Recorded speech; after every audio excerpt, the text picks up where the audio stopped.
Indians believe that if these rituals are performed correctly, the gods will favor the villagers, cure their ills, protect their harvests, and bless their lives. For any religion to flourish, it helps to have friends in high places. But for Hinduism, with its vast temples and thousands of priests, it is absolutely essential. So India was lucky to have in Raja Raja the greatest patron of arts in all its long history.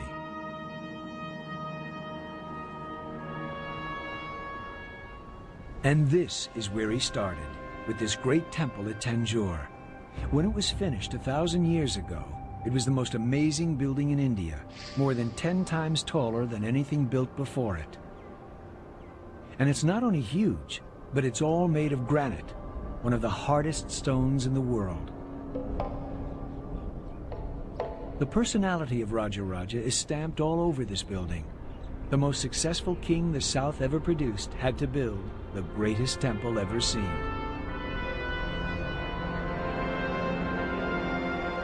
The inner shrine under the large tower contains a large phallus, a lingam, 12 feet in height and 5 feet in diameter. The lingam is the symbol of one of India's most powerful and popular gods, Shiva. Every day, priests wash and dress the lingam, pouring milk and other sacred potions over the stone. The lingam stood for the power and fertility of the king. So Raja Raja, as one of India's most powerful kings, created one of India's largest lingams. Until recently, we had no idea what the great king looked like. But then archaeologists made a sensational discovery. They found a narrow passageway running around the central shrine that had been sealed up and forgotten hundreds of years ago.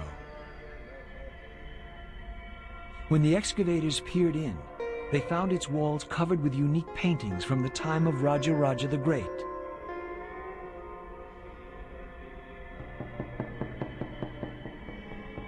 Because Raja Raja was a devotee of the god Shiva, the walls are covered with scenes of the god's exploits. But there are also wonderful painted scenes of dancing girls with beautiful eyes. But best of all, they found the only existing portrait of Raja Raja the Great, with his bearded guru. As a follower of Shiva, Raja Raja's hair is piled up in dreadlocks, making him look like a Jamaican Rastafarian. He is standing behind and gazing respectfully at his guru, as well he might, for it was his spiritual advisor who was the force behind Raja Raja's insatiable appetite for building. And to build on this scale, you needed money, and the easiest way to gain wealth in ancient India, as in most places, was to grab it from your weaker neighbors. Helping Raja Raja was India's unique war machine, the elephant.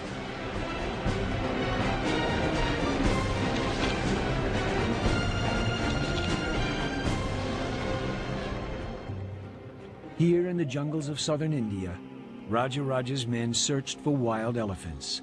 Docile animals born of tame parents were not good war elephants. Raja Raja wanted only the biggest, fiercest, and fittest tusker males for his military machine.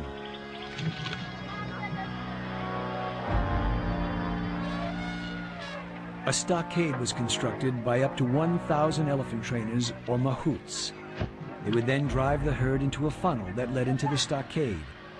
Once the elephants were inside, the door was shut, and the training process began.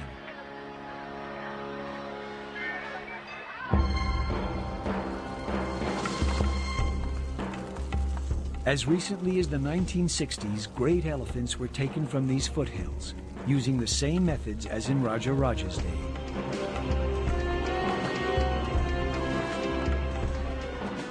They picked the strongest bulls to be trained for the battlefield.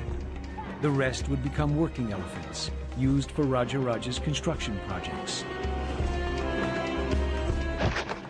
A single enraged fighting elephant was said to have the power of 6,000 horses.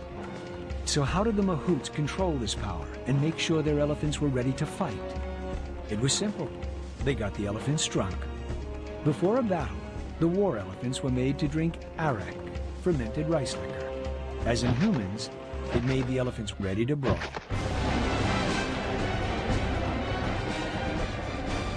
They could literally slice their way through the opposition with razor-sharp blades attached to their trunks. From atop the elephants, spear throwers, archers, generals, and even the king would rain death around the heads of the enemy. But how do you take a wild elephant and make it into a fighting machine?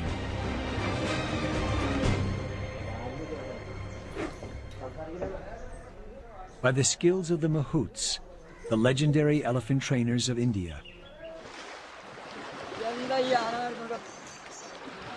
Mahouts have a very close relationship with the elephants they train and have a deep understanding of the animal's nature.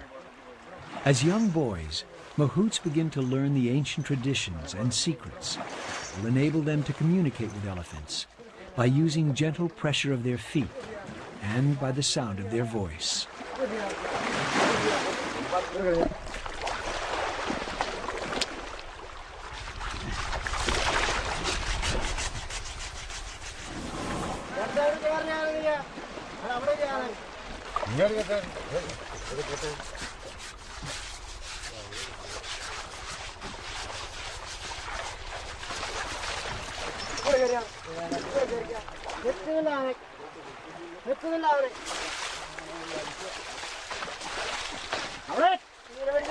Elephants are very intelligent animals and can perform complicated tasks with amazing dexterity and strength. Raja wanted every elephant he could get his hands on. He was one of the most ambitious kings the world has ever seen. No one had ever built higher in India until Raja's great temple at Tanjore. In only a few years, hundreds of thousands of tons of pure granite, one of the hardest stones in the world, were hacked out of the earth to build his dream temple. The quarry that provided the granite for the temple was over 50 miles away. So how did they move this huge amount of granite 1,000 years ago?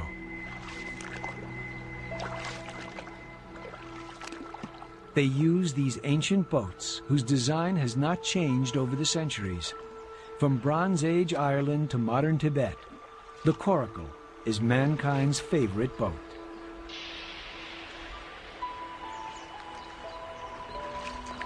All you need is some flexible wood and animal hides.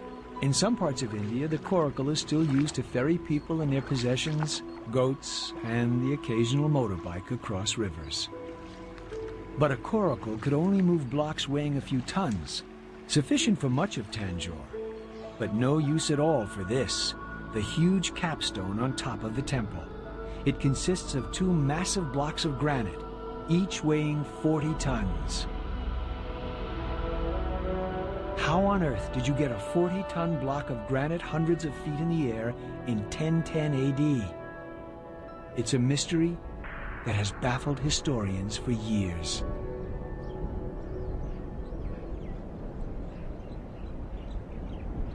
The exotic lost temples of India are as full of mystery today as they were when Western explorers first stumbled onto them over a century ago.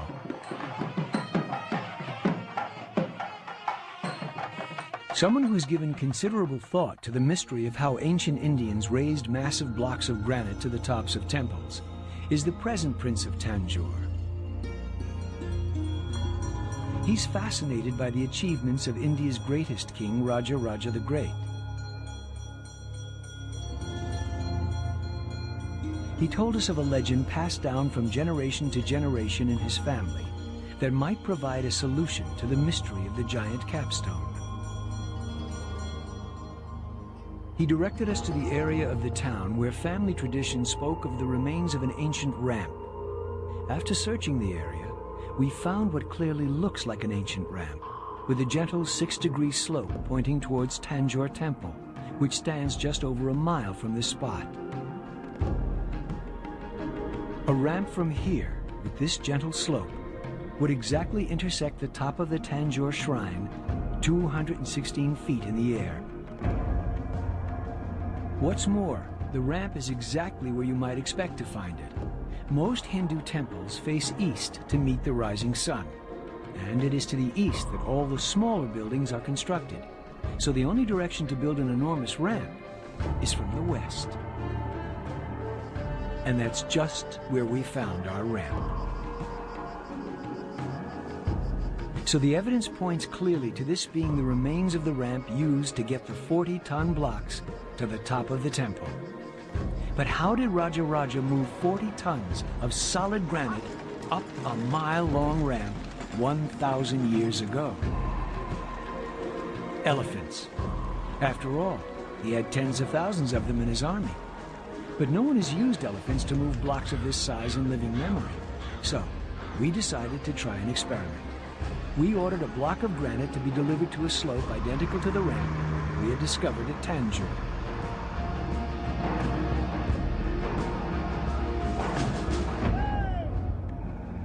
The block only weighed 25 tons, not 40, because that is the maximum weight you're allowed to transport on Indian roads. Even this weight took 3 days and 3 nights to travel the 200 miles from the quarry. We prepared several wooden rollers, then brought in the powerhouse of ancient India, the elephant.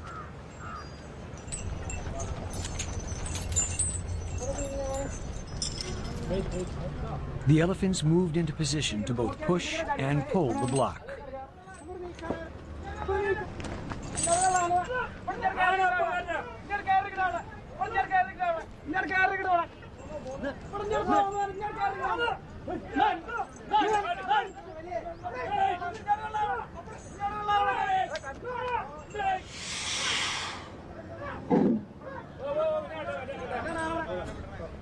But despite all their efforts, it didn't budge. It looked as if we had failed.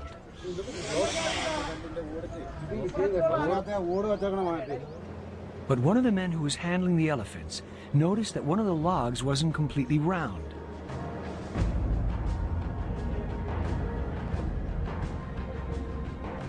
That log was removed, and the elephants tried again.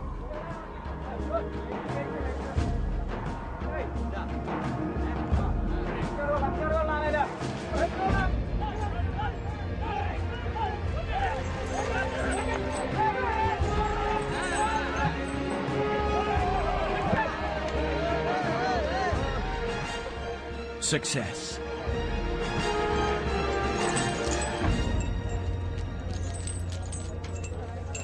Not only did the elephants move the block, they picked up the rollers and put them in place for the next push.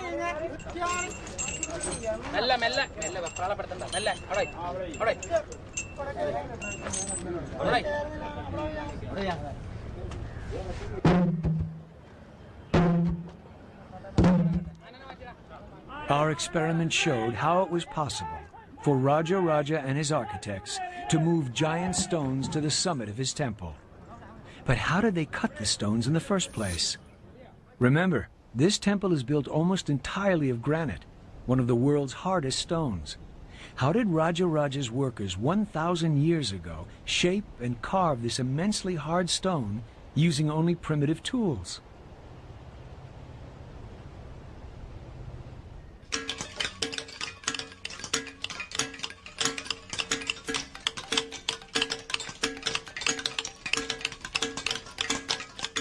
The main business of this resort town just south of Madras is sculpting granite. This statue of Hanuman, the monkey god, will take a sculptor and his team of 10 men more than 6 months to complete. These sculptors have the benefit of steel tools.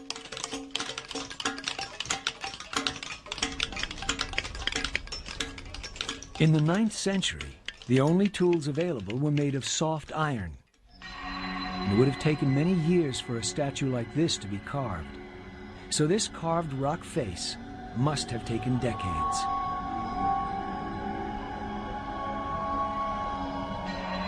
Known locally as Arjuna's penance, this granite carving tells a universal story.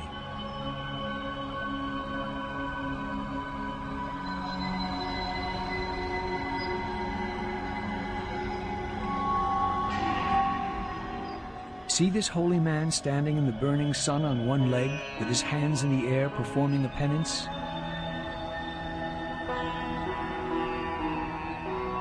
The artists clearly had a sense of humor, though. At the bottom of the wall is a little cat holding the same difficult pose. Some mice, impressed by his piety, have come to worship him as a saint. One even has his paws clasped in prayer. Every Indian knows what happens next. The cat eats the mice.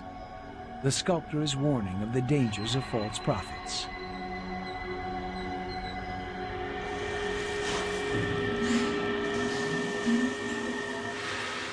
Iron tools might have been fine for sculpting, but how did these ancient craftsmen quarry the hardest stone in the world? Today, even a diamond-tipped circular saw and countless gallons of water will take hours to cut through this block of granite. Looking around, you can see clues to how this would have been done 1,000 years ago. Once he had decided which segment of stone he wanted to quarry, the stonemason used a small iron chisel to hollow out rows of little pockets in the granite. Then he hammered wooden blocks firmly into the holes and poured water over them. The wood would then slowly swell until the granite split.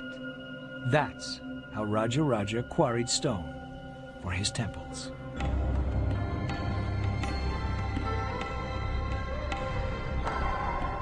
During Raja Raja's lifetime, millions and millions of tons of granite were cut and transported, because Tanjore was only one of the many temples he and his family built. Raja Raja moved enough granite to build the Great Pyramid of Giza.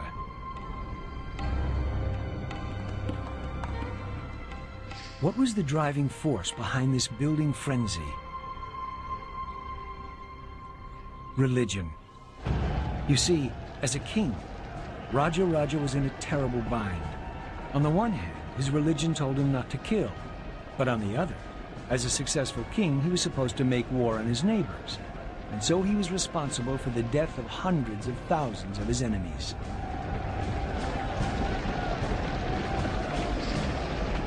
He firmly believed in reincarnation, and that his actions in this life would determine his luck in the next life.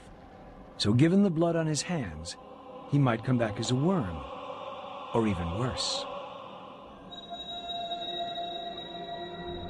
That's why in the painting of Raja Raja, in the secret passage of the great temple at Tanjore, the greatest warrior that India ever produced is shown paying respect to his elderly guru. The holy man held the key to Raja Raja's salvation. He knew that Raja Raja had to build more temples in order to ensure a good reincarnation. So the man responsible for the spiritual health of the king was painted in front of the great Raja Raja.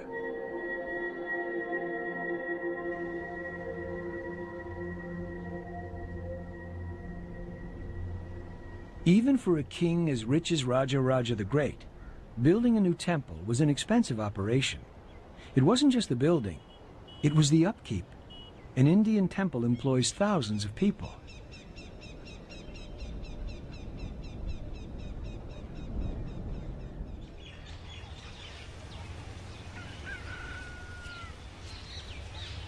For centuries, here at Srirangam Temple, men have been selected from special families to pick and prepare the garlands of flowers for the gods of the temple.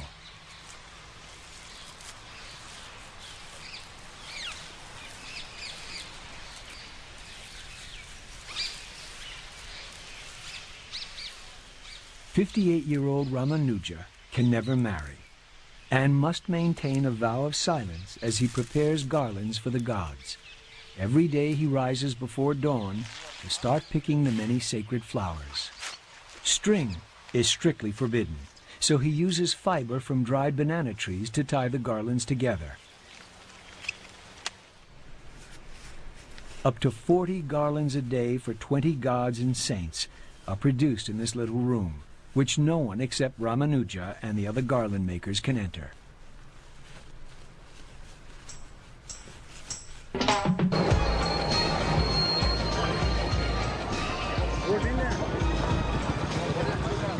Five times a day, Ramanuja walks from the flower gardens belonging to the temple, past shops selling everything from butter to bronze.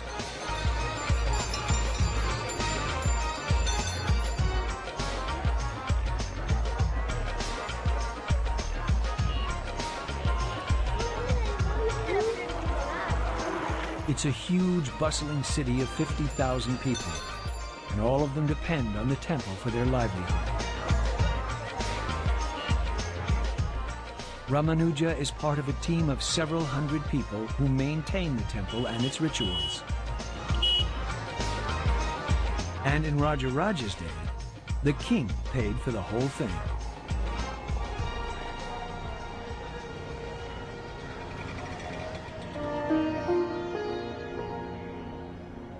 At the end of his journey in the heart of the temple, Ramanuja hands over his garlands to the priests.